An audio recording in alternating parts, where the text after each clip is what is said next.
Сайн байцгааны үзэгчдээ газрын харилцаа нэвтрүүлэг эхлэж байна. Бид өмнөх дугаараараа газрын харилцааны чухал асуудал болох орон зай мэдээллийн дэд бүтцийн асуудлын талаар хэлсэн билээ.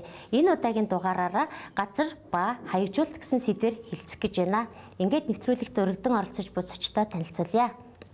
Газрын харилцаа геодез 600 газрын дарга Хүр Шагаа.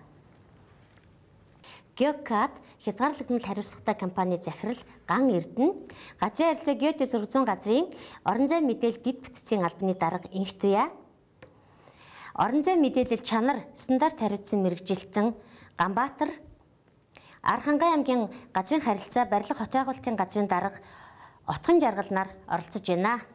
За ингээд нэвтрүүлгийнхээ эхний асуултыг хаяг гэж юу вэ? Хаяг гэдэг нь газрын харилцаанд ямар ач холбогдолтой юм бэ гэдэг асуултаар эхлэе гэж бодож байна. За тэгэхээр хаяг гэдгийг бид юу гэж ойлгох вэ гэхээр ерөөсөө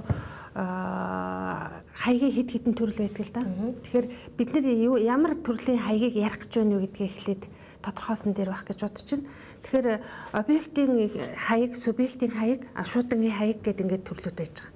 Тэгэхээр бид нар бол энэ удаа объектын хаягийн талаар ярих гэж байгаа юм. За тэгэхээр объектын хаяг гэдэг нь юу вэ гэхээр зэрэг ерөөсөө газар дээр оршиж байгаа хөдөлдөггүй объектуудыг одоо тухайн одоо объектыг ойролцоо байгаа гудамж зам талбай газар зүүн нэр нь хамааруулж одоо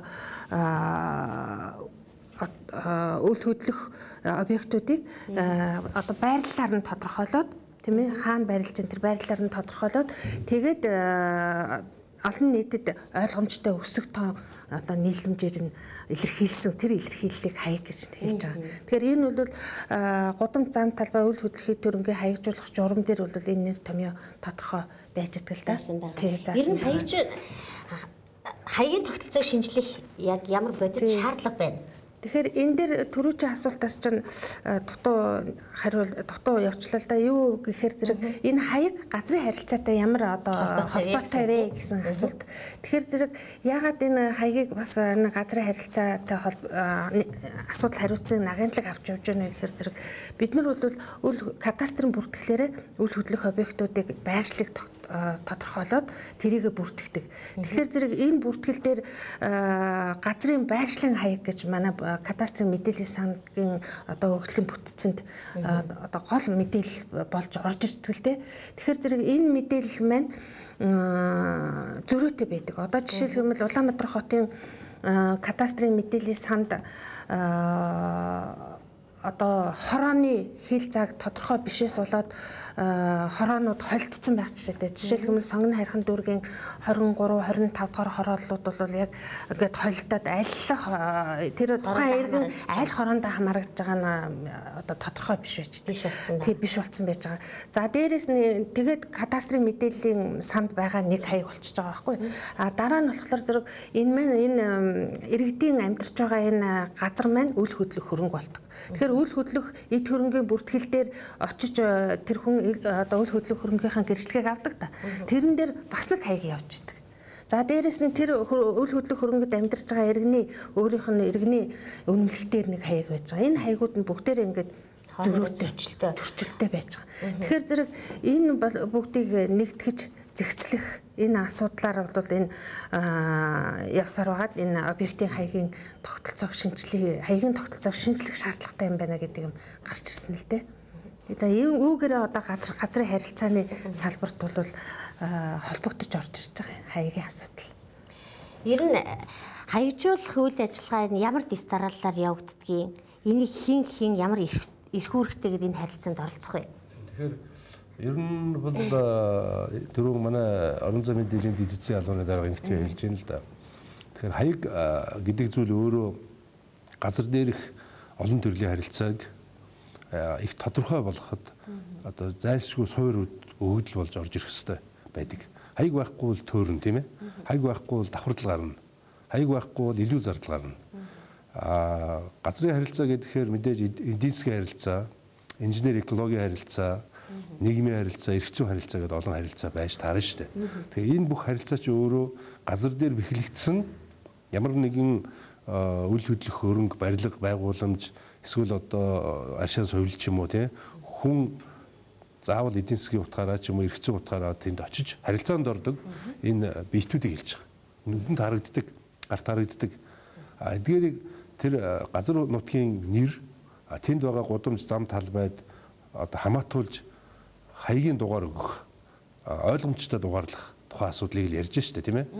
Тэгэхээр нэгэнт ойлгомжтой дугаарлах асуудал гэж юу асуудлыг яагаад манай агентлаг хариуцаад байгаа юм бэ гэхээр манайх байр зүүн зураг гэж юм хийдэг. Байр зүүн зураг гэдэг нь өөрөөр хэлбэл Монгол улсын нутаг дэвсгэрийг байрал өндрийнх нь хувьд зурагладаг байгаа юм. Нэгэнт зурагдсан бол энэ объект аль байрал дээр байна гэдгийг зургаар гарч ирэх чинь гэсэн үг шүү дээ тийм ээ. Тэгээд байр зүүн зургаас яг хаяг гэдэг тэр одоо онцгой сэдвчилсэн ийм одоо тусгай зургийг илүү мэдээллийг хасаад хүн одоо тэр зураг дээр төөрөхгүйгээр тэр байрлалыг тодорхойлж болох тэр объект дээр очиж болох тэр объектын одоо хаяг дугаарыг эрх зүйн бусад бичиг баримтан дээр тавих тийм ээ. Гэх мэт ийм одоо эмх зэгцтэй байх, төөрөхгүй байх, давхардал гарахгүй байх ийм зорилгоор хийдэг ажил. Тэгэхээр хаягийн үйл ажиллагааны дараа л гэж асууж байна. Тэгэхээр хаягийн үйл ажиллагааны дараа л өөрөө Монгол улсын хууль, засгийн газраас баталсан журам, хаягийн гудамж зам талбай үйл хөдлөхөд эд хөрөнгийг одоо хаягжуулах журам, журмын дагуу тухайн одоо хаягт очих зам байрлалууд дээр тавих тэмдэглэгээний стандарт, мөн одоо хаягийн цаасан болон тоон зургийн өгөгдлийн одоо стандарт зэрэгээр одоо тодорхойлогдсон байдаг тийм ээ. Тэгээд энэ ажил өөрөө нэг 5-6 төрлийн ажлаар дараалж хийгддэг.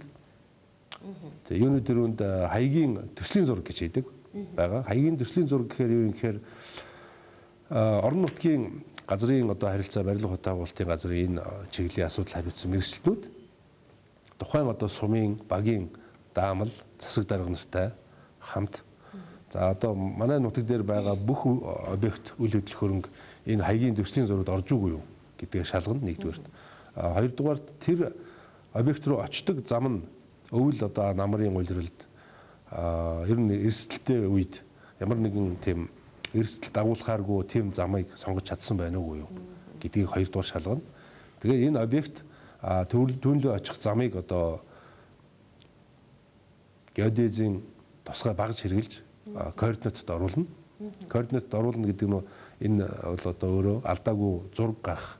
Түүнд одоо очиход тухайн координатыг орчин үеийн одоо тоон технологиор ажилладаг төхөөрөмжүүд ашиглаж очих боломжийг бүрдүүлэх буюу хаягийн тоон зураг бүрдүүлэх боломжтой болох, мэдээллийн систем байгуулахад боломжтой болох. Гэх мэт ингээ хаягийн төслийн зураг гарч иж байгаа. За хаягийн төслийн зураг гарсны дараа манай агентлаг хуулийнхаа дагуу эрхлэх одоо үүргийнхаа дагуу газар зүйн нэр ус бусад одоо зургийн тэмдэглэгээ стандарт шаардлага хангасан байна уу гэдгийг шалгаад болжээ гэж үзсний дараа тухайн орон нутгийн иргэдийн хурлаар оруулж одоо хилцэн. Иргэдийн хурлаар хилцэхэд мэдээж одоо энэ гудамжийг ингэж нэрлэх байсан тэгсэн ингэсэн гэдэг зөндөл асуудал гарна. Ингээд эцсийн дүнд одоо тухайн зураг батлагдвал энэ зургийн дагуу дараагийн ажил явагдана. За дараагийн ажил гэдэг ингээд зөндөө ажил байгаа. Тэгээд ярих баг. Тэгэхээр сая ингэж штэ.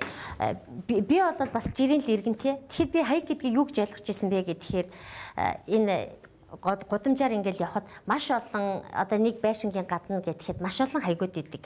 Орсоор бичсэн, англиар бичсэн, солонгосоор бичсэн өөрөөр хэлбэл тэр үйл хөдлөх хөрөнгө гэж гэгдээд байгаа тэр объект байшин дотор байрлаж байгаа аж ахуйн нэгж байгууллагуудын маш олон хаягууд идэг. Би болохоор тэрийг л хаяг гэж ойлгоод энийг зайлшгүй шинжлэх шаардлагатай юмаа гэд ингэж ойлгоод байсан чинь бидний яриад байгаа энэ хаягжуулах энэ асуудал нь шинээр хийгдээд байгаа энэ асуудал нь газар дээр байгаа үйл хөдлөх хөрөнгө гэж нэрлэгдэх хамгийн нэгдүгээрт нь газар, хоёрдугаарт нь түүн дээр салгаж авах боломжгүй үйл хөдлөх хөрөнгө гэж нэрлэгдэх объектууд тэгээд тэдгээрийг бүртгэсэн хаягийн бүртгэл тийм ээ тэр объект руу бидний очих гэж байгаа газраас ямар замаар хэрхэн саадгүй ирж очих талаарх энэ замын тухай мэдээллүүдийг геодезийн баталгаатай багжаар өөрөөр хэлбэл хэмжээд зургалчихсан энэ бүх зүйл ийм цогц үйл ажиллагаанд бүхэлдээ бол энэ хаягжуулалтын хаягийн тухай асуудал юм байна гэж ингээ ойлголоо. Зөв үү? Тэгэх юм бол бидний яриад байгаа миний сая урд нь хэлж ойлгоод байсан зүйл бол ерөнхийдөө юу вэ штэ тийм ээ? Субъектийн хаяг болж ойлгоод байна. Тэгэх юм бол энэ субъектийн хаяг гэсэн ойлголтыг бид нэр одоо энэ субъектүүд бол тэр аж ахуйн нэгж байгууллагууд хэрвээ өөр газар байрших юм бол хаягийнхаа бүртгэлийг саяхан шиг таны хэлдэг дараалалаар иргэдийн төлөөлөгчтэй хурлаар оруулах гэсэн асуудал байхгүй. Зүгээр л үл хөдлөх хөрөнгөний газар чи хаягийн бүртгэлээ солиулна гэсэн. Байгууллага бол өөрийнхөө эрхийн гэрчлэгэн дээр байгаа.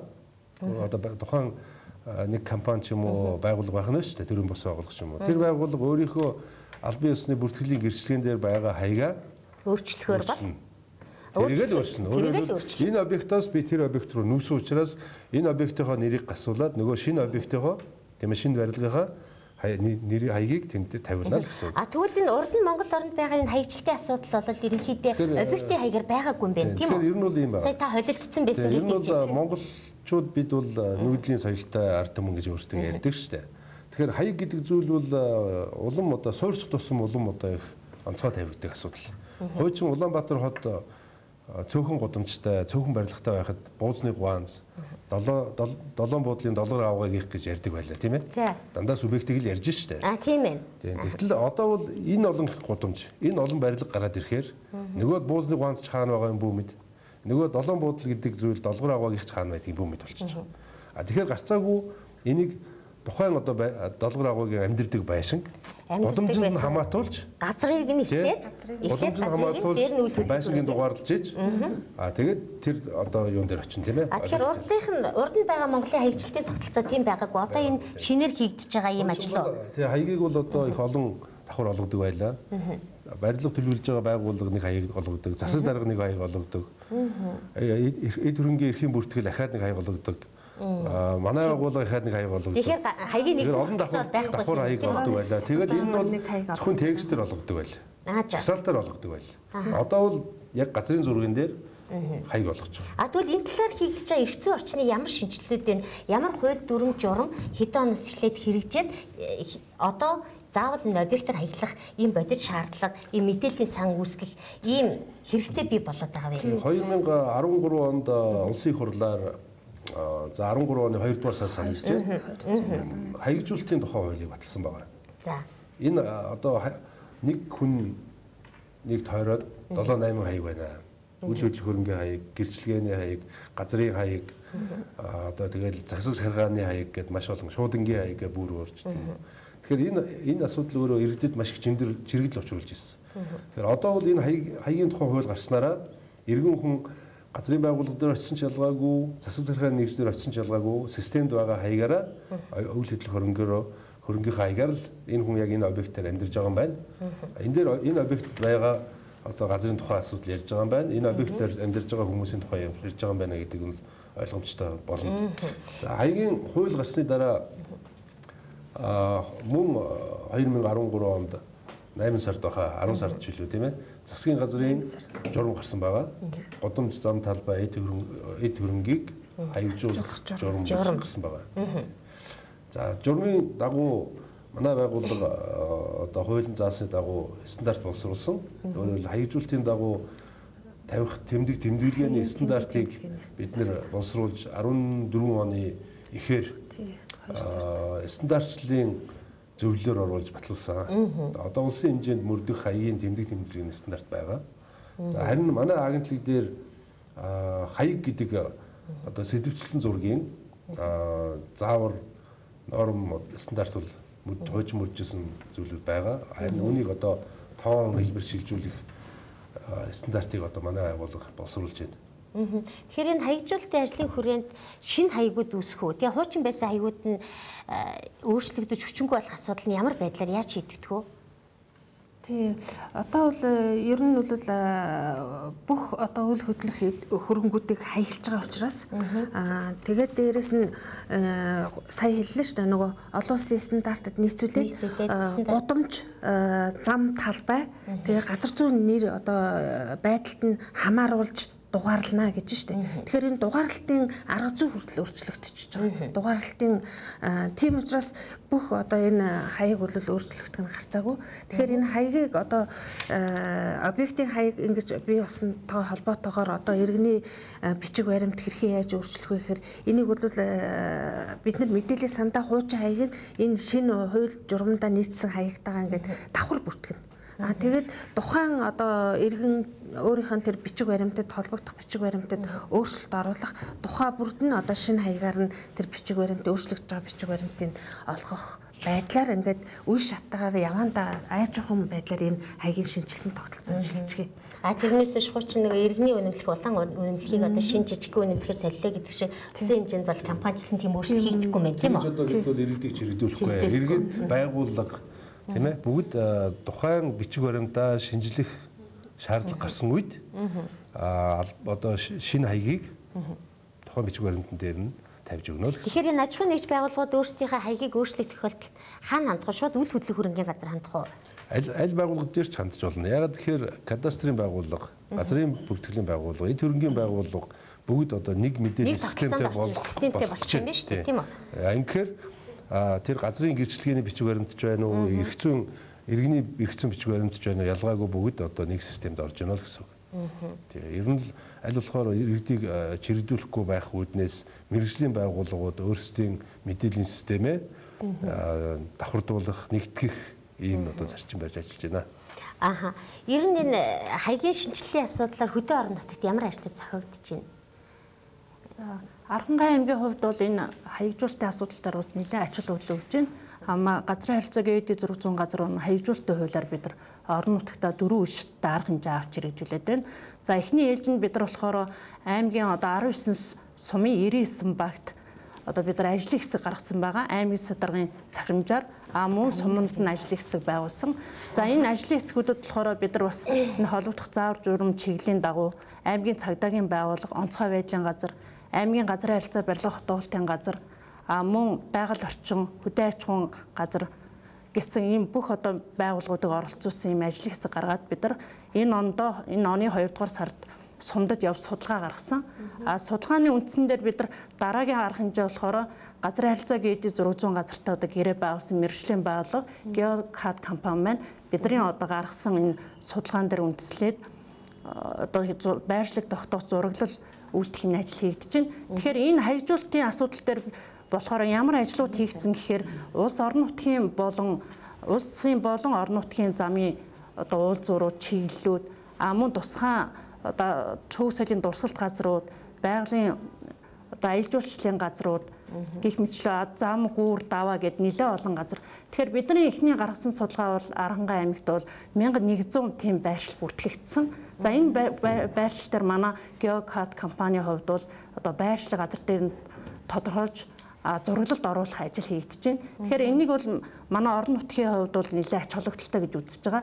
За хоёр дахь арга хэмжээ болохоор GeoCAD компани одоо хийсэн зураг дээр тулгуурлаад бид нар дараагийн одоо орон нутагт байгуулсан ажлын хэсгүүдэд одоо энэ сарын 16, 17, 18-нд одоо манай газрын харилцааг ээж 600 газар GeoCAD компаниас хүмүүс очиж газар дээр нь зураглалыг тулах ажил хийгдэж байна. Тэгэхээр энэ зураглал тулах ажил гэдэг маань улсын хурлаар батлагдсан одоо газар зүйн нэр байдаг. Тэр нэртэй тулах ажил хийгдэнэ. Бид нар бол ерөөхдөө судалгаа гаргасан зураглалын үндсэн дээр сум орон нутгийнхаа бас ажлын хэсэгт орсон сумын багийн дарга нар, сумын дарга, саний одоо ярьж байгаа байгаль орчин одоо тэр цагдаагийн байгууллагын хүмүүсийг дуудаж бид нар энэ зураглал тулах ажлаа хийгээд ингээд явна.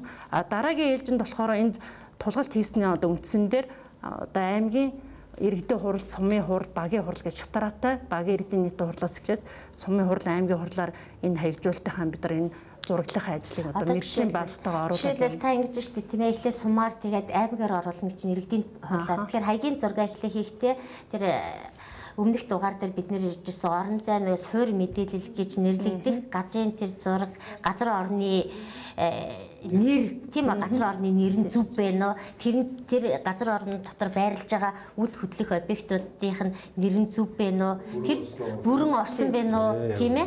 Тэр бүх зүйлүүдээ бүгдээрингийн байгаа хэсэгтэр нутгийн иргэд өөрсдөө шалгаж гарын үсэг зураг заах боллоо гэд суманд баталгаажуулаад дараа нь аймагт баталгаажуулна гэсэн үг шүү дээ тийм үү? Тэгсний дараа энэ мэдээллийн хаягийн зураг хийгдлээ гэж хүлээж авах гэсэн үг. Энэ бол бас тэр мэргэжлийн байгууллага нь одоо газрын харилцаа барилга хотоогуултын газар гэдэг аймагт байна тийм ээ? Аранхай аймагт жишээлбэл. Тэгэхээр тэр байгууллагт байгаа геодезийн мэргэжилт нь яг энэ объектын координат зөв үү? Энэ объект руу очдог зам нь хамгийн баталгаатай зөв замыг сонгосон байна уугүй юу? Тэрний координат нь зөв байна уу? Энэ зурагт зөв орж үгүй юу гэдгийг шалгана. Үүнийг бас агентлаг дээр давхар шалгана. Ингэж иргэддээ бид нэр баталгаатай хаягийн одоо мэдээлэл болцсон зураг тийм ээ.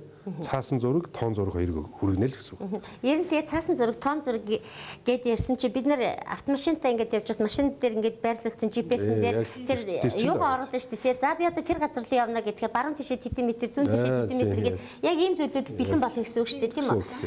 Тэгэхээр суур зураг нь л хаягийн зураг юм байна шүү дээ. Тэгэхээр Нархангай аймгийн газрын зургийг энэ хаягийн зургийг бол танай байгууллага хийсэн юм байна. Энд одоо ямар онцлогтой байна? Хийж байгаа юм байна тий. Энэ одоо ямар шатантай явж байна?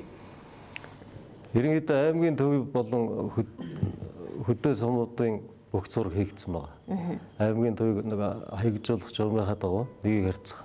Төв суурин газрын зураг бол нэгийг харьцах 1000 масштабаар, хөдөө орон нутагт нэгийг харьцах 100,000 масштабын зурган дээр үндэслэж хийгдсэн байна. Тэгэхээр танах эхлээд энэ хийсэн газрын зургаа эхлээд газрын харилцаа геодезийн зураг эхлээд орон нутаг дараа нь агентлаг шалгаад одоо боломжтой зүв байна гэсэн тохиолдолд орон нутгийн иргэдийн хурлаар хэлцүүлэх үү? Энэ дараалал нь бол тэр үзэгчтэй манай нэвтрүүлэгт анхаарлаа хандуулаарай. Яагаад гэвэл энэ нэвтрүүлэг бол та бүхэн зайлшгүй чухал шаардлагатай байгаа хэрэгтэй мэдээллийн талаар бид нэр хэлэлцэж байна. Одоо жишээлбэл Нархангай аймгийн амьд одоо зөвхөн эхлэл төдий явж байгаа юм байна. Тэгэд энэ Монгол улсын бүх засаг захиргааны нэгжүүдээр хийгдэнэ гэж ойлгож байна, тийм үү? Тэгэхээр бид нар ер нь бол цаашдаа за энэ тэрний гудамж, энэний гудамж гэж хүний нэрээр нэрлэдэг байсан энэ зүйл бол өөрчлөгдөд хаягжуулалтын үйл ажиллагаа бол тухайн газрын яг газрынх нь өөрийнх нь нэрээс гадна газар дээр байгаа үйл хөдлөх объектын нэрээр хаягийн зураг бол хийгддэг юм байна. Тэгвэл хаягийн зураг хийгдэх ямар стандарт, код, ямар дараалал байна? Энэ талаар хаягийн зургийн ажил, зургийн нэр нь ямар хэсгүүдээс хуваагддгийг, хаягийн зураг нь ямар иж бүрдэлтэй байд юм бэ? Энэ талаар. За. Тэгэхээр одоо бүх объектуудыг бид нэр хаягжуулаад одоо бүртгээд үнэн зөвийг шалгаад хаягжуулалтын мэдээллийн санг ингээд үүсгэж ирж байгаамаа. Энэ нь бол тухайн яг бодит орон зайн байршлаараа нэртэйгээ орон зайн зөв байршилтай тухайн засаг захиргааны нэгжтэй харьяалагдсан кодолтой болоод хаягжуулалтын нэгдсэн юм систем болоод ирж байгаа. Энэ хаягжуулалтын системээ бид нэр хайлтын систем тохируулаад хэрэглэе гэж бодъё те. Тухайн одоо объект бид нэр хаана байгааг олох гээд тухайн объектын нэрээ игээд хайлаа гэж бодъё. Тэгэхээр саяхан олон хаягнуудаас чи мэдээллийн сан үүснэ гэсэн үг үү? Зөвхөн хаягжуулалт сангаас хайлт хийнэ гэсэн үг үү? Одоо зөвхөн саяны одоо цуглуулж одоо тэр хаягжуулсан объектуудаараа эргээгээд хайлт хийнэ гэсэн үг байхгүй газрын зургаас яг солилцлын системээр нь хайлт хийнэ гэсэн. Тэр хайлтыг хийнгүүт доор нь суур зураг гэж юм байж байгаа хэвээр. Яг хаягийн суур зураг. Өөрөөр хэлбэл Монгол улсын хэмжээнд нь харахад нэг зураг, ойртуулаад харахад сумын түвшинд нь харахад нэг зураг, бүр хот сурны түвшинд ойртуулаад харахад дахиад нэг зураг ч юм уу те. Энэ нь өөрөө дунд масштабын, том масштабын юм суур зураг байж байгаа хэрэгтэй. Тэгэхээр энэ суур зураг маань өөрөө байр зүүн зургаас гарч ирж байгаа. Тэгэхээр бид нэр байр зүүн зургийн мэдээллийн сангаас энэ суур зургаас зургийн хаягийн одоо тэр зурагт хэрэглэх агуулга ялгаад суур зураг болгож одоо онлайнаар юм уу утсаар хэрэглэх боломжтой тэр суур зургаа бэлдэж өгөх юм.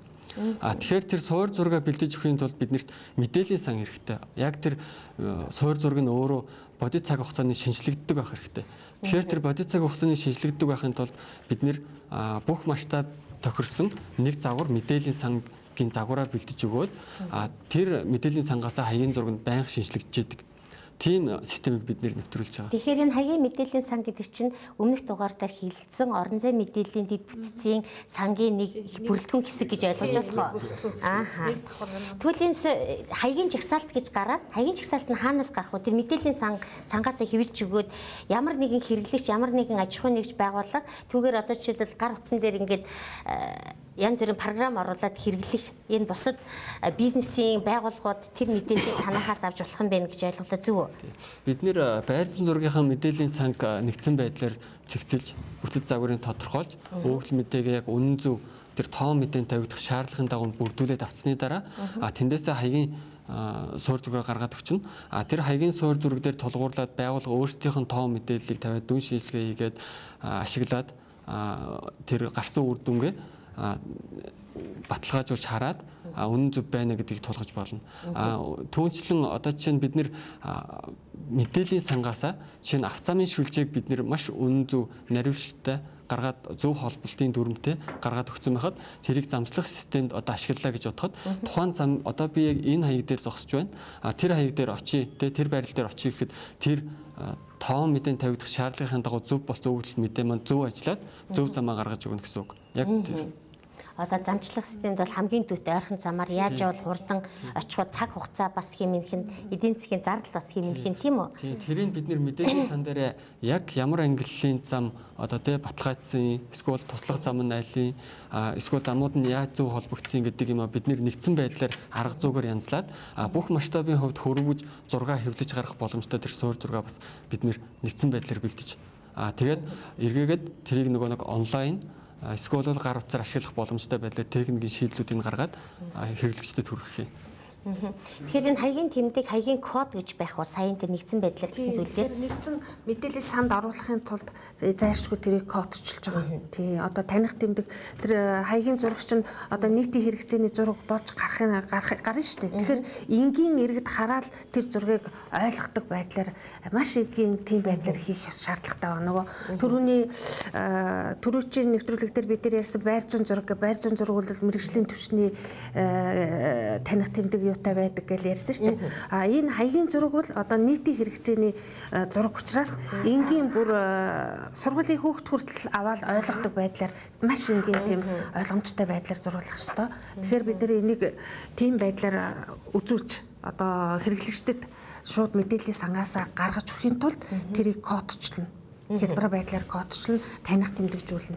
Тий. Тэгэхээр сая ингэж штэ энэ хаягжуулалтын үйл ажиллагаар маш их мэдээллийн сан үүсгэх нь байна. Тэгэхээр танаа сая яг ингээд геодезийн цэг тэмдэгтээр баталгаажсан үнэн зөв шинжилгээ ухааны үндэстээр суур зурган дээр дээр нь байгаа объектуудыг хаягжуулаад тэгээд ингэж тийшээ хэрхэн хүрэх вэ гэдэг юм уу тэр яг энэ суур мэдээллийг ашиглах гэж байгаа жишээлбэл бизнесийн байгууллага энэ талаар энэ танаа хийгдсэн мэдээллийн санг ашиглах эсвэл энэ суур мэдээллийг авахтаа төлбөр төлөх үү энтэй холбоотой эргэцэн зохицуулалтын асуудал хийгдэж байгаа юу? Тэгэхээр төлбөр гэхээсээ илүү энэ мэдээлэл нь өөрөө мэдээж одоо объектууд нь тусгай объект ч байж болно, нийтийн зориултын объект ч байж болно. Тэнд байгаа иргэний болон байгууллагын нарийн мэдээллүүд ч орж иж болно шүү дээ. Тэгэхээр энэ өөрөө зарим мэдээлэл бол нууцтай холбоотой мэдээлэл байж таарна. Зарим мэдээлэл бол нийтийн хэрэгцээний мэдээлэл байгаа тийм ээ гэх мэт. Тэгэхээр энэ систем өөрөө улсын хэмжээний байрлал тулгуурсан, төвлөрсөн мэдээллийн систем гараад ирж байгаа. За одоо энэ мэдээллийг хэн ямар зориултаар ашиглах эрхтэй вэ гэдэг ялгааг эхэлж гаргаж таарна. Өөрөөр хэлбэл тусгай зориултын байгууллагууд энийг яаж хариулах юм? Эрдийн иргэн яаж ашиглах юм? Нарийн мэргэжлийн байгууллагууд үүнийг хэн ямар эрхээр хандаж ашиглах вэ гэдэг энэ ялгаа гарч ирнэ. За мэдээж зах зээл болсон хойно одоохондоо бол ард түмний татварын мөнгөөр төсвийн байгууллага ажиллаад энийг хийж байна. Төсвийн одоо хөрөнгө оруулалтаар мөн одоо хувийн байгууллагаар энэ ажлуудыг зарим ажлууд хийлгэж байна тийм ээ. Тэгээ үр дүн ард түмэн хүртэн тодорхой хугацааны дараа төлбөр тооцооны асуудал гарах байхаа. Одоохондоо энийг бол тогтоосон зүйл байхгүй байгаа. Тэгэхээр одоогийн байдлаар зөвхөн Арангаан аймагт хийж байгаа юм байна тийм. Одоо хаана хийж байгаа вэ? Одоо улсын бүх аймагуд дээр хаягийн одоо төслийн зураг хийж байна. Бүх аймагуд дээр хийж байгаа юм уу тийм? Үүнээс газрынхыг бол эмчилдэг хийчих юм. Одоо 100 мянган масштабтай хоёр төрлийн масштаб төрөө ярьсан шүү дээ. Тэгэхээр хөдөө орон нутгийнх буюу хот суурнаас бусад газрын хаягийн төслийн зургийг бол 100 мянган масштабтайгаар бид нэр эмчилдэг хийн. Яг том хот суурин газрын гэдэг тэгэхээр зэрэг суурин газрын аймгийн төв, сумын төв гэдэг мянганы масштабтай зургуудаа бол бид нар одоо нөгөө суур зураг, байр зүйн зургийнхаа тодтол шинжилгээ ажлыг хийж байгаа байхгүй юу? Бүх сум суурин 330 сум 21 аймгийн төвийг тэгэхээр зэрэг энэ байр зүйн зураг дууссан сумуудаас тэр түрүүний ярьсан мэдээллийн саналуугаа оруулаад тэгээд тэр тухайн суурин газрын хаягийн зурганд энэ суурин газрынх бол тэгж бэлэн болоод байх юм. Энэ жилдээ бол бид нар яг 100 мянганы масштабтай хот суурнаас бусад хөдөөгийн газрын хаягийн зургийг бол улсын нийт нутаг дэвсгэрийн хэмжээнд 100 мянганы масштабтайгаар бид нар эмчилдэг хийж байна. Энэ жилдээ хийгээд дуусчих юм байна тийм. Тэгэхээр хөдөөгийн зураг гэдэг нь газрын нийгмийн сангийн бараг бусад англи нь отосхон бусад суурин газраас тэгэхээр гол төлөө газрынхаа нэрээр Тэгэхээр хөдөөгийн гэхээр юу гэж нэ хөдөөгийнх гэдэг дээр юу орж ийнө гэхээр зэрэг бүр нөгөө хөдөөхээр байдаг ганц нэгээрээ амьдардаг манай одоо нийт хүн амын тал нь хөдөөгөөр ингээд нүүдэлчин ганц нэгээрээ мал аж ахуйгаа эрхлээд амьдарч байгаа шүү дээ. Тэр хүмүүсийн одоо зориулсан тэр зургийг бэлэн болгоно гэсэн үг. Одоо өвлжөө хаварчаа төв соёлын дурсгалт газрууд аялал жуулчлал тэр бүх үйл хөдлөх объектуудыг тэр зураглаад за тэдний одоо нөгөө хамаарч байгаа замуудыг зураглана. Тэгэхээр зэрэг зам тээврийн яамны одоо мэдээллийн санд бол улсын болон орон нутгийн чанартай баталгаажсан замууд л энэ мэдээллийн санд орсон байдаг. Тэрнээс бүр хөдөө одоо нөгөө олон салаа нөгөө шорон замууд биш үү? Хүмүүс одоо жинхэнэ төөрөөд идэг тэр шорон замуудын мэдээлэл бол одоо хаач байхгүй байна. Тэгэхээр бид нар энэ шорон замуудаас аль нь одоо энэ объект хүрэхэд илүү одоо найдвартай одоо эрсдэл багтаа өвөл цас бага ундагч гэдэг юм уу зун нь одоо шавханд суугаад байдаггүй тэгээ тийм эрсдэл багтаа тэгээд хамгийн дөт тэр замыг нь сонгож одоо бид нэр зургандаа оруулаад тэр зам дагуу хаягийн тэмдэглэгээ тавина. Тэгэхээр тэр хаягийн тэмдэглэгээ гэж чинь хөдөөгийн зураг гэдэгтэй чинь жишээлбэл малчтын өвлжийн хаваржааг өмчлүүлсэн биш эзэмшүүлчихсэн байж байгаа өвлжийн хаваржааны ашиглуулж байгаа эзэмшүүлж байгаа өвлжийн хаваржааны байршил өөрөөр хэлбэл орно гэсэн үг үү? Хэрэг тэр нь эзэмшээгүй өргөдлөөгдсөн байж байгаа тийм ээ өөр нь ийм өвлжийн хаваржаанууд жишээлбэл орохгүй гэсэн үг шүү дээ. Тэгэхээр дараа нь нэмж оруулж болох уу? Үгүй тэгэхээр зэрэг хаягийн зураг дээр бол бүх объектууд орно. Бүх объектууд орно. Эндээс яг газар эзэмших ашиглах эрх үүссэн бол кадастрын мэдээллийн санал орох байхгүй юу? Тэгэхээр зэрэг хаягийн зурган дээр бол эхлээд тэр ерөөсөө газрын эзэмших ашиглах эрх үүссэн үүсээгүй бүх объектуудыг бол бид нар зураглая. Яагаад тэгэхээр тэн дээр зүгээр орно. Өвлжөө хаваржаа би харин хэлээд шүү дээ. Хөдөө орон нутгийн юу гэдэг чинь өвлжөө хаваржаа төв соёлын дурсгалт газрууд аялал жуулчлалын амралт соёлын газрууд тэгээ өшөө одоо хөдөөгийн нөгөө нэг жижиг уурхайн тосгон мосгон одоо гуан зам дагуу байдаг одоо объектууд зөндөө биш үү? Ганц нэгээрээ байдаг объектууд бүгд л зураглагдана. Ерөөсөө газар дээр л оршиж байгаа хөдөлгөөнгүй оршиж байгаа тэр объектууд бүгд зураглагдаад хаягдана гэсэн. Тэгэхээр тэр хөдөө байгаа тэр объектыг бид нэр газар зүүн батлагдсан улсын хурлаар батлагдсан газар зүйн нэрийн тойл гэж манайд байдаг. Бүх сумдын тэр газар зүйн нэрийн зураг гэж манай геодез зургасан фондонд байдаг. Тэгэхээр тэр батлагдсан газар зүйн нэрээр бид тэр нутаг усаа нэршүүлэх тэр газар зүйн нэрээр тэр хөдөөхээр байгаа объектуудыг хаяглах ажил хийж байгаа байхгүй юу? Тийм. Тэгэхээр нэг тодруулалт хийж л да. За Арангаа аймгийн хувьд тэгэхэд одоо өвлжөө хаваржаа өнөөдрийн байдлаар одоо 10,000 гаруй өвлжөө хаваржаа байгаа тоологдсон байгаа. Тэгэхээр энэ дээр өвлжөө хаваржааны доорх газар зөвхөн одоо өвлжөө хаваржааны саравч одоо морины уяа гэдэг одоо энэ яг эзэмшилт олгож байгаа энэ газрын хувьд бол бид нар манай газрын асуудал хариуцсан газрын даамдууд гэрээ гэрчлэгээ олгодог. Тэгэхээр байршлууд тодорхойлчихж байгаа. Гэрээ гэрчлэгээний хувьд бол гэрээ гэрчлэгээн дээр байршил үчгээр одоо сүүлийн үед бас зүгээр одоо хүний нэрээр нэрлэх ч юм уу бас өөр арай одоо бидний улсын хурлаар батлагдсан газрын усны нэр томьёос өөр нэр гарч ирэх ийм асуудал гарч ирж байгаа. Тэгэхээр одоо саяны хажигдaltaй холбоотой Арангаа аймаг бол одоо улсын хэмжээнд бусдын аймагаас энэ бол илүү хурдтай сайн хийгдэж байгаа. Ажлын явц нь илүү одоо 90 гаруй хувьтай явж байгаа. Тэгэхээр энэ ажил маань хийгдээд дуусах юм бол цаашдаа бид нар аялал жуулчлалын газар, бэлчээрийн өвлжөө хаваржааны доорх газрыг газрын болон одоо улс үйл хөдлөлт улсын бүртгэж бүртгэхэд бол маш дөхөм газрын саяны одоо шинжилсэн энэ байршлаар нэр усны явна гэсэн. Тэгэхээр одоо жишээлбэл Арангаа аймгийн цэнхэр суманд оршиж байгаа тэр халуун хашааны одоо хажууд тийм солилцолд байгаа тэр айлын өвлжөө гэхэд тэрний хаягийн бүртгэл нь одоо жишээлбэл яаж орж ирэх вэ? Ямар байдлаар хийгдсэн байдгийг? Тэгэхээр хаягийн нэр өөрөө бүрдэлтэй. Монгол улс Арангаа аймаг цэнхэр сум бүрд багийн халуун усны аршааны тэддүгээр байр гэж ингээд дугаар өгнө шүү дээ. 1 2 3 гэдэг яг хаягжуултын дагуу уулын амнаас эхлэх ёстой юу, эцээс нь эхлэх ёстой юу, дараас нь дугаар өгнө гэсэн үг. Тэгэхээр одоо цэнхрийн аршааныг ингээд тойрсон айгүй олон айлуудын өвлжөө байлээ гэхэд өвлжөө 1 2 3 гэдэг ингээд дугаар өгдөг. Тэгэхээр солилцол дээр тэр цаанаа нөгөө байр зүүн зургийн солилцлоор тодорхойлогдож байгаа учраас энэ өөрөө ямар ч одоо төөрөх давхардуулах аргагүй болчих. Тэгээд газар тариалангийн бүс нутгууд энэ л орхон сэлэнгийн сав, халах голын ингээд Монгол улсын томоохон гол мөрдийн саварч маш олон айлуудын маш олон иргэдийн аж ахуйн нэгж байгууллагын эзэмшилд байж байгаа газар тариалангийн одоо талбаанууд байна.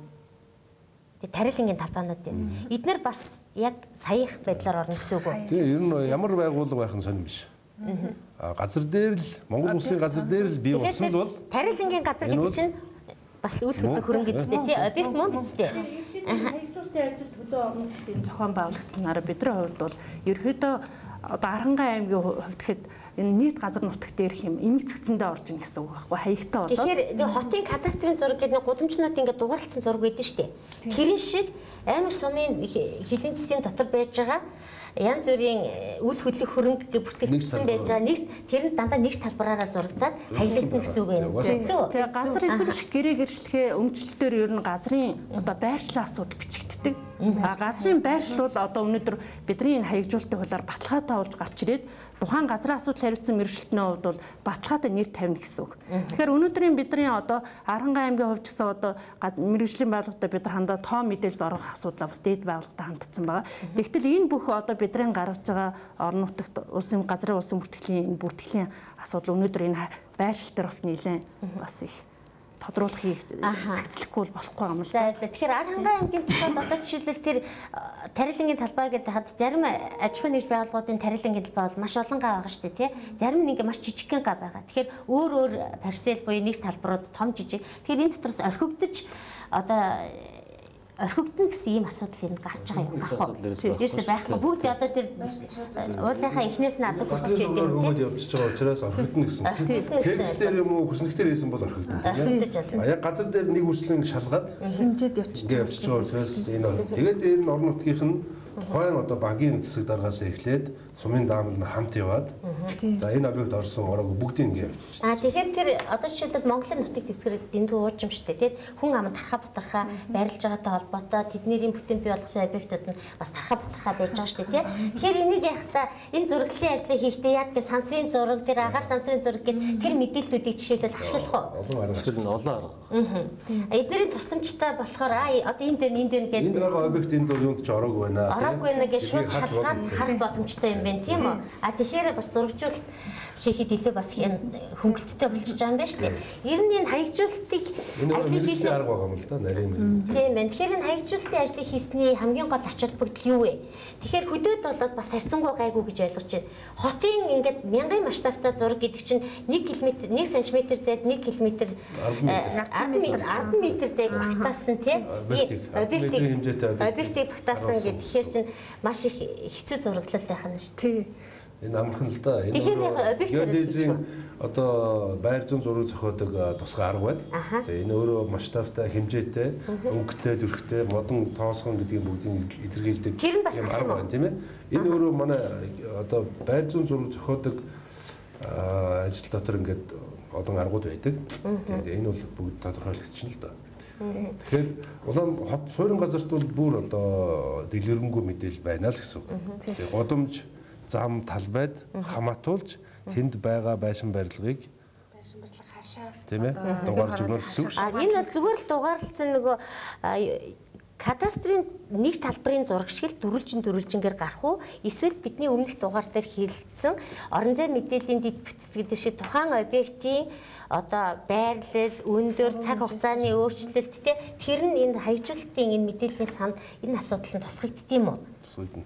Бас адилхан тусгагдах уу? Тэгэхээр одоо жишээлбэл гигантын хотхон тэдэн давхар байшин, хажуудалд нь байж байгаа богдын музейн тийм гээд тэр хаягны зурган дотор тэр нэг талбарлаа орохоор бүх датанууд нь гарч ирнэ гэсэн үг. Гэсэн үг. Тий. Тэгэхээр зэрэг энэ юу л да одоо түрүүнээс хойш өөрөө жаахан юу яагаад эргэлзээд ах шиг байна. Байр зүүн мэдээллийн сан гэж нэг юм ярьчлаа. Хаягийн мэдээллийн сан гэж ярьчлаа. Тэгснэ кадастрын мэдээллийн сангээ ярьчихлаар зэрэг мэдээллүүд нь яг хаана байх юм болоо гэд өөрөө гайхаад ах шиг байна. Тэгэхээр байр зүүн зураг дээр бол бид нар тухайн одоо байшин гэж байж байна. Энэ байшингийн холбоотой бүх мэдээллүүд одоо атрибут мэдээлэлтэр нь байна. Тэгэхээр зэрэг юу гэсэн үг вэ гэхээр энэ байшин байлаа гэхэд энэ байшин маань одоо ямар материалаар хийгдсэн, хэдэн давхар тийм ээ, ямар хэмжээтэй одоо хэдэн онд хийгдсэн. Тэднэр нь ингээд энэ юун дээр байр зүйн зургийнхаа мэдээлэл санд байж гинэ гэсэн үг. Хаяг дээр болохоор зэрэг энд байршлыг адилхан гэхдээ атрибут мэдээлэлтэй энэ одоо яг хаана байрлаж байна вэ гэдэг нөгөө байршлын мэдээлэл нь байх нь шүү дээ. Одоо жишээл Улаанбаатар хотын Баянгол дүүргийн 10 дугаар хорооны Зүүн Нарангийн 9 дугаар гудамжны хідэн тоотч гэдгийг тий тэгж нарийн юмнууд нь байна. За кадастрын мэдээлэл дээр болохоор зэрэг энэ мэдээллүүдээр нэмээд энийг хэн эзэмшигч юм бэ гэдэг мэдээллүүд нь ингээд кадастрын мэдээлэл байж байгаа. Хизээ одоо газрын харилцаанд ямар зураг нь ямар зурагтай, төсөв нь ямар байсан. Тэр нэрээ тэр нарийн мэдээллүүд нь болохоор кадастрын мэдээлэл дээр кадастрын мэдээлэл дээр. Тэгэхээр энийг нэг газраас ич бүрнээр нь авах юм боломж байгаа юу? Нэг газраас байна гэсэн үг. Тэрийг одоо манайх энийг одоо орон зай мэдээллийн дэд үтс байгуулагчнаар энэ өөрөө бий болж байна гэсэн үг. Түрүү харин нэг ийм чухал юм яриад өндөд орчлоо. Тэгэхээр улсын хэмжээнд суурин газрыг хаягжуулах, за хөдөө орон нутгийг хаягжуулах гэдэг хоёр том ажил байна, тийм ээ? Тийм ээ. Тэгээд бид одоо бас засгийн газар дээр ерөнхий сайд маань захирамжаа гаргаад Монгол улсыг хаягжуулах ажлын хэсэг байгуулж өгсөн байгаа. За аймаг бүрийн засгийн газар, аймаг бүрийн засаг дарга нар мөн одоо ажлын хэсгээ сумдуудад байгуулсан байгаа. Тэр манай аймгийн төлөөлөл хийж байна, тийм ээ. За энэ ажлыг бас засгийн газар дээр ярьж явах явцад ерөнхий сайд маань зөвлөл бид нар ярилцаад ер нь хүн одоо хөдөөд төөрдөг юм уу? Хотодор одоо төөрж осолд ордог уу, тийм ээ? Улсын баталгаажсан зам дээр төөрдөг үү? Ер нь аль зам дээр ямар байрлалд илүү их эрсдэлд орж байна гэдэг асуудал гарсан. Тэгээ эргээд ингээд бодоод ярилцаад байхад бид яадаг вөхөр шорон шуурга ч юм уу засан шуурга болоход хөдөө эзгүүхээр хөрсөн зам дээр илүү их төөрдөг. Шөнө ялангуяа хөдөө олон салаа зам дээр төөрөөд бензин тос өрөх мөн одоо ямар нэгэн байгалийн эрсдэлд орох байдал илүү их байдаг. Тийм учраас бид ярьж байгаад хамгийн түрүүнд хөдөө орон нутгаа тэр одоо олон салаа замын уулзрууд дээр шаардлага хангасан тэмдгийг эхний ээлжинд тавья. Дараад нь одоо улсын чанартай зам суурин газрын хаягийг шийдье. Энэ өөрөө цаг хугацааны асуудлаар ч бас дараалах дистараасан байхгүй болохгүй байна. Хоёрдугаар мөнгө санхүүгийн хувьд ч гэсэн тийм ээ. Эхлээд хөдөөний хаягжуулалт. Тийм хөдөөгийн.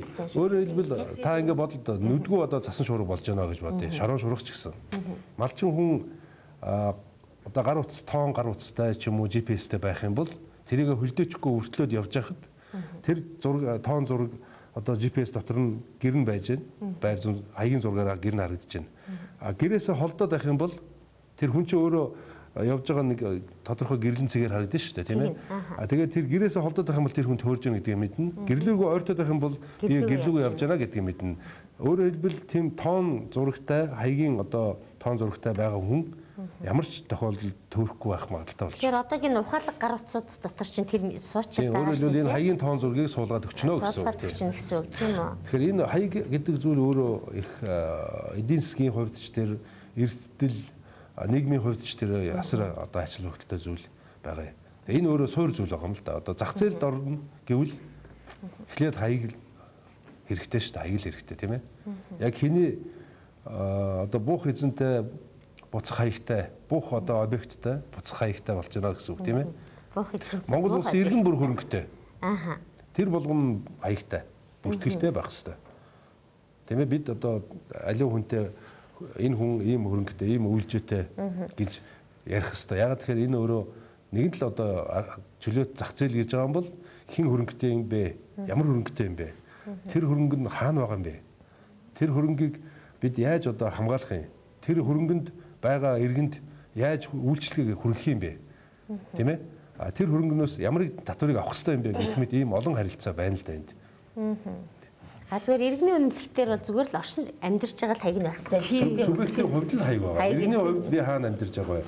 Нэг иргэн олон байшинтай байж болно шүү дээ. Тэгэх юм бол тэрийг иргэний үнэлэхдээ бүгдийг нь бичүүлэх албагүй. Тий хаана амьдардаг вэ? Хаана оршин суудаг вэ гэдгээ одоо аль засаг захиргааны нэгжид харьяалагдаж хаана амьдрах вэ гэдэг хаягаар бичүүлнэ. Тэргээл бичүүлнэ. Харин хөрөнгийнх нь бичиг баримтан дээр Үл хөдлөх хөрөнгийн гэрчлэгийн дээр нь яг хөрөнгийнх нь объектив хаяг байна. Тэгэхээр зэрэг энэ хаягийн тогтолцоог шинжилснээр энэ хаягийн мэдээллийн санг бий болгосноор иргэдэд одоо төрийн үйлчилгээ хамгийн түргэн шуурхай хүрхэхийн тулд хийж байгаа бас манай засгийн газраас хэрэгжүүлж байгаа нэг ажил шүү дээ.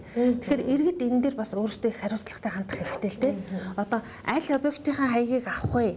Төрийн үйлчилгээг одоо би аль объект дээр суурьшмал байж авах вэ гэдгээ тэр иргэд өөрсдөө хариуцлагатай тэнд хандах хэрэгтэй байхгүй юу? Тэгэхгүй өөр байхгүй газрынхаа хаягаар иргэнийхээ үнэлэхээр тавиулчаад тэгээд одоо иргэд тийм үйлчилгээ авсангүй, ийм үйлчилгээ ирсэнгүй гэж ингэж хэлж болохгүй байгаа байхгүй юу? Тэгэхээр энэ хаягжуулалтын ажил маань өөрөө маш их ач холбогдолтой ажил болж байгаа. За үндсэн гол 3 ач холбогдол одоо манай нийгмийн эдийн засгийн хувьд гол 3 ач холбогдол байгаа юм л та. Тэр нь юу гэхээр зэрэг одоо нэгдүгээрт энэ газар зүйн нэрээр газар усаа нэрлэх асуудал одоо нэршүүлэх асуудал энэ хаягжуулалтын ажлаар хийгдэх юм.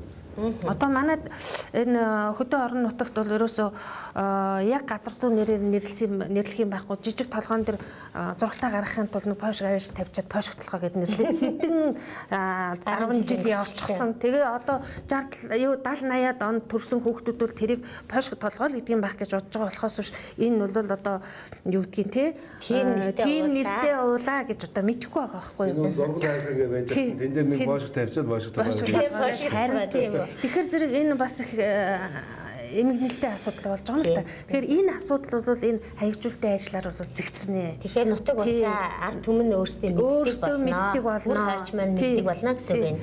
За хоёр дахь гол ач холбогдол нь болохоор нөгөө хөдөө явж байгаа бол энэ олон салаа замын хаагуурны явахад тамина гэд гацдаг асуудал байхгүй болно. Яагаад тэгэхээр зэрэг энэ салаа замуудыг бид нэр түрүү ярьсан аль одоо саад Барта багтаа замыг зурган дээр оруулаад тэр дагуу одоо тэмдэгжүүлнэ. Газар дээр тэмдэгжүүлэх одоо нэг GPS-н дээр тэмдэгжүүлээд нэг утсан дээр хоёул тэмдэгжүүлэх. Газар дээр ч тэмдэглэн GPS-т ч оруулах байхгүй юу? Газар дээр тэмдэгжүүлчин. Тэгэхээр газар дээр тэмдэгжүүлчин энэ тэмдэглэгээтэй газраар л явна. Тэрнээс өөрөөр одоо хин дуртай энэ зам гаргаад авахгүй асуудал. Байгаль орчноос хамгаална гэсэн. Хамгаалах асуудал. Энэ ач холбогдолтой. Олон салаа зам гарахгүй бичээр тэмдэглэлийн дээр болохоор түрүүн би манайх нөө 18,100 одоо байшил тэмдэглэгдсэн гэдэг дээр тэн дээр ерөөхдөө тэмдэглэгээ тавина гэсэн.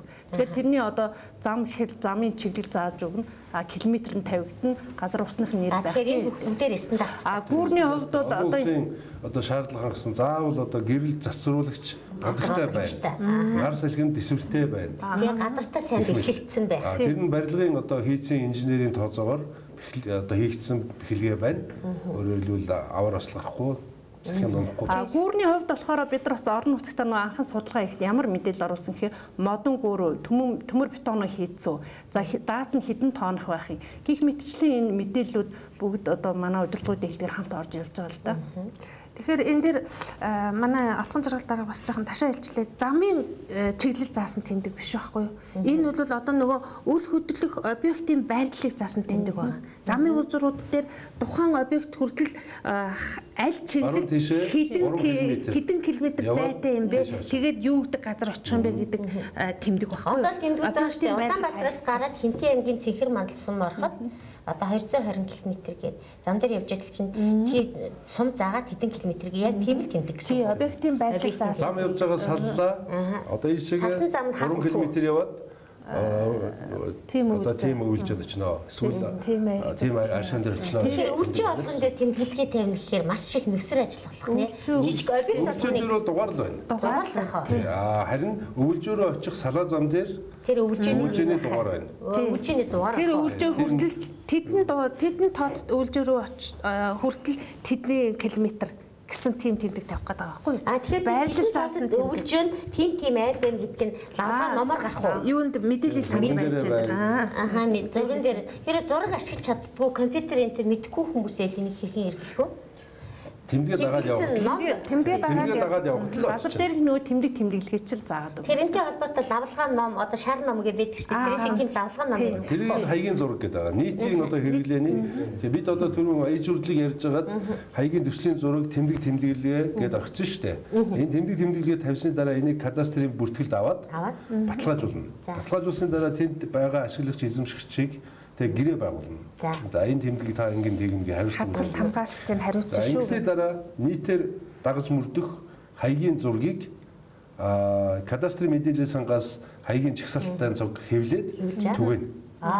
Тэгээ энэ гар дээр цаасан зураг байна. Мөн тоон зураг очно гэсэн. За яг тэнд амьдарч байгаа хүмүүсээ цаасан зураг бол авчдаг юм байна л да. Жишээлбэл би зуныхаа амралтаар хөдөө орон нутгад очих юм уу, судалгааны ясаар бид нар байнга хөдөө явдаг.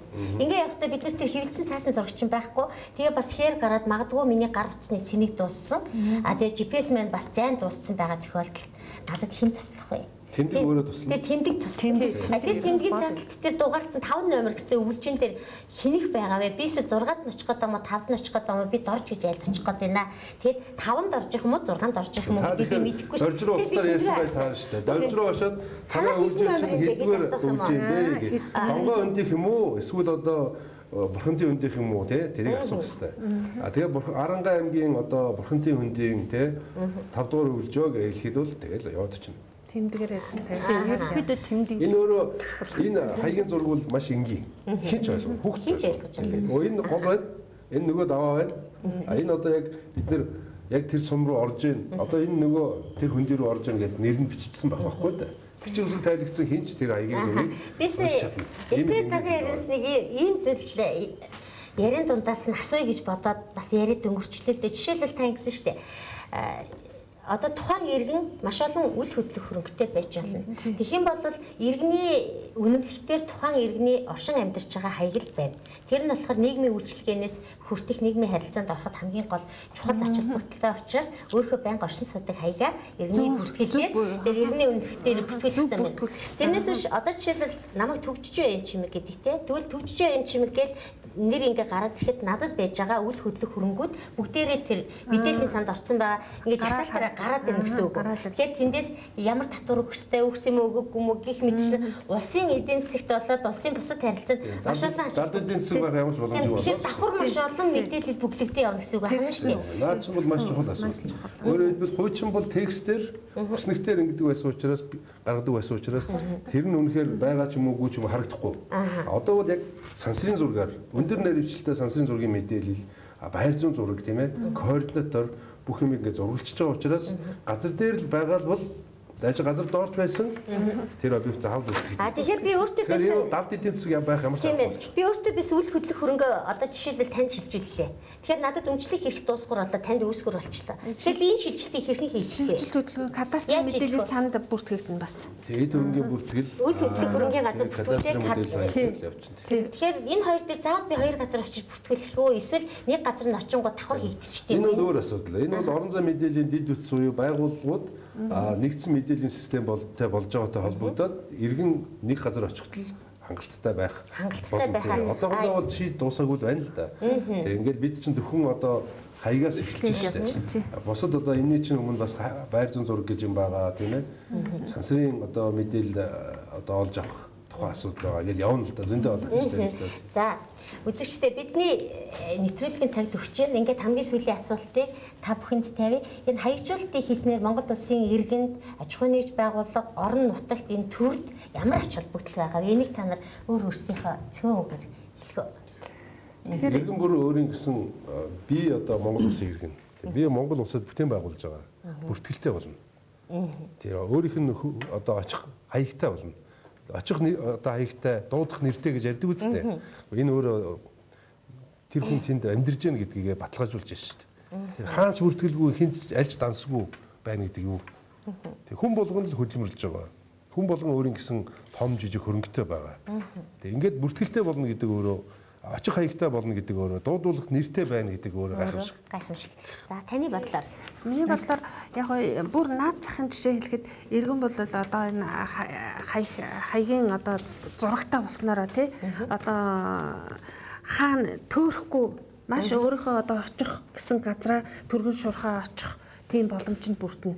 Тэгээд дээрэс нь би түрүүн хэлсэн төрийн одоо үйлчлэгийг шуурхай авах боломжтой болно. Энэ дээр бол одоо ямар халамж одоо үйлчлэгээ байдгийг тэр бүгдийг одоо зөв хаягтайлбал хаягаараа одоо байгаа тэр объектынхаа хаяг дээр байгаалвал тэр бол шаардлагагүй авах боломжтой болно. За таны хувьд Миний хувьд бол ерөнхийдөө хаягийн зургийн хэрэглээг бол сайн нэлээ ярьлаа.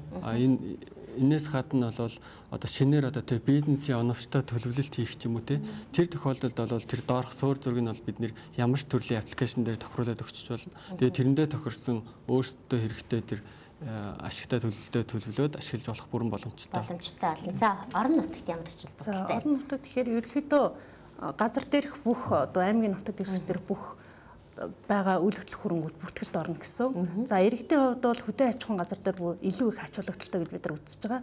Төөрөхгүй байгаа олон салдаа зам гарахгүй гэх мэтчлэн нэлээ иргэдэд нэлээ ач холбогдолтой. Дээр нь одоо хаягтай болно гэдэг те. Өвлжээ хавржны доорх газрын хувьд бол хаягтай болоо явчихна.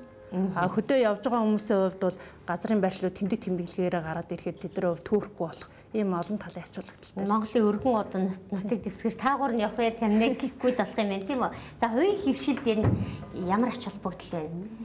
Энэ хаягийн зураг хийснээр ер нь хөдөө орон нутагт аялал жуулчлал албан ажиллаар явж байгаа хүмүүс төөрөхгүй болно гэсэн. Төөрөхгүй болно гэсэн үг ахын тийм ээ? Өөр бичиг баримт төөрөх гэдэг ойлголтыг зорчих гэдэг утгатай олох юм бол нэг утга. Төөрөх гэдэг утгыг эрх зүйн бичиг баримтын хувьд төөрөх гэж байж болно шүү дээ. Давхарддаг. Жишээлбэл хүний газар дээр давхар газар өгчдөг, тийм ээ? Газрын зөрчил маргаан гардаг. Тэгэхээр энийг сайн хийчих юм бол газрын зөрчил гарахгүй гэсэн үг байна шүү дээ. Давхардуулан олголт байхгүй бол хүний байшин дээр давхар байшин барих ямар ч боломжгүй шүү дээ. Тэгэхээр энэ чинь өөрөө цаасан дээр текст дээр юм уу одоо хүснэгтэр бичээгүй зурган дээр оруулсан гэдгээрээ давхардах ямар ч боломжгүй болчихж байгаа. Энэ утгаараа төлөвлөлтийн шатанд давхардуулж одоо газар олгох тийм ээ. Төлөвлөлтийн шатанд хүний газар дээгүүр дамжуулж одоо шугам шүлжээ барих ч гэдэг юм уу. Тийм боломжгүй болчихно. Энд барилга байна. Тэгэхээр энийг тойруулаад ингээ явнаа.